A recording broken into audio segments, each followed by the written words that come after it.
And ఈ సమ్మర్లో చల్ల మిరపకాయలు చేసుకుంటాం కదా, అవి చేసుకోవడానికి టిప్స్ అనమాట.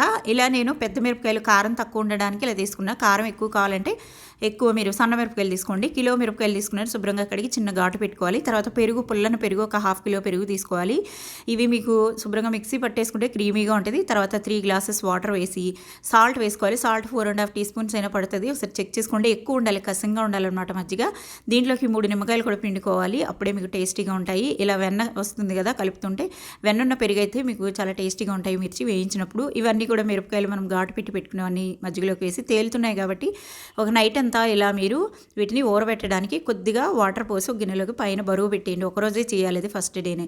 నెక్స్ట్ డే మార్నింగ్ మనం ఊరిన తర్వాత ఇలా ఎండకు పెట్టేసుకోవాలి మజ్జిగలో నుంచి వాడేసి. నెక్స్ట్ డే ఈవినింగ్ మళ్ళీ అదే మజ్జిగలోకి వేసి ఇలా ఆ పెరుగంతా మజ్జిగంతా కూడా అయిపోయేటట్టు ఒక 5-6 రోజులైనా పడతాయి. తర్వాత ఇలా గలగల్లా ఆరిన తర్వాత మీరు ఇవి ఫ్రై చేసుకుని తింటే చాలా టేస్ట్ ఉంటాయి. వీడియో నచ్చితే లైక్ చేయండి, సబ్స్క్రైబ్.